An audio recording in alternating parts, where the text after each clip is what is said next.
Senator Bragg.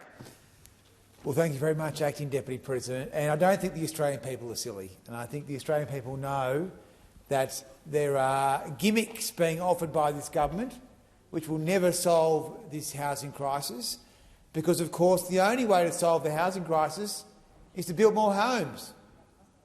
That's the only way to build. That's the only way to solve the crisis, because the Australian people know that we have a larger population than we have ever had, and that the Australian people have noticed that there is a massive collapse in the number of houses.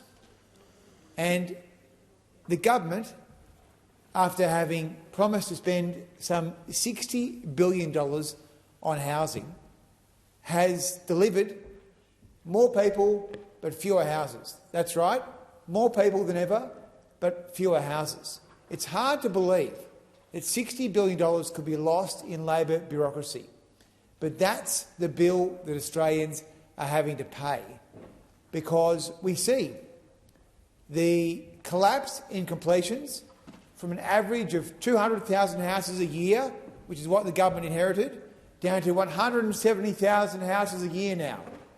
30,000 houses a year less.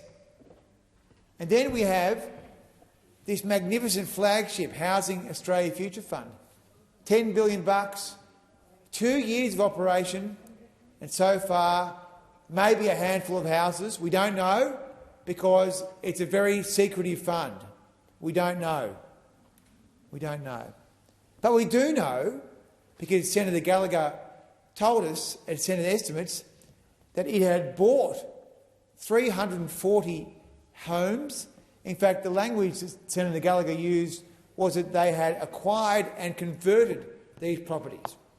So this is a fund that is literally buying properties that the Australian people themselves could, to use the good senator's words, acquire on their own. So the Australian people are now competing with the government in the market. So having failed to build the houses, now they're buying the houses. Now, when you look at the contracts that have been signed by this Housing Australia Future Fund, in some cases they are paying up to $1.3 million per dwelling. $1.3 million per dwelling. That is the cost of their new build. Now, the average cost of a new build is about $500,000. So why are they paying $1.3 million?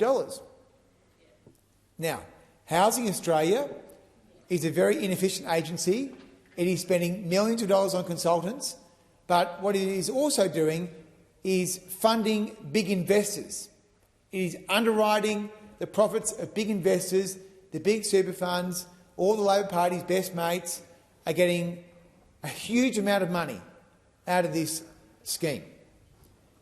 And so the answer to the $1.3 million question is Labor's mates. You've got to pay all these people.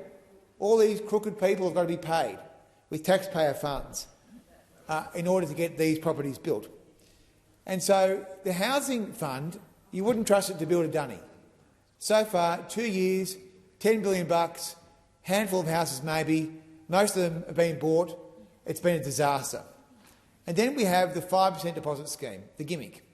So having failed on supply, they now want to inflict, I should say, onto the Australian people a non-means tested scheme without place caps. And what you've seen in the first month is the biggest increase in entry-level home prices in years. The biggest increase in the entry-level property price in years. House prices are too high for first-home owners in Australia, and for the Labor Party to come into this chamber and say they've solved the housing problem, it's all fixed with the 5% deposit scheme, it is insulting, because what they are doing is making it harder for first-home owners with their lumbering 95% mortgages. And the reality is that these policies of bureaucracy and gimmicks is only making the Australian dream disappear for younger Australians. It has been an absolute disaster so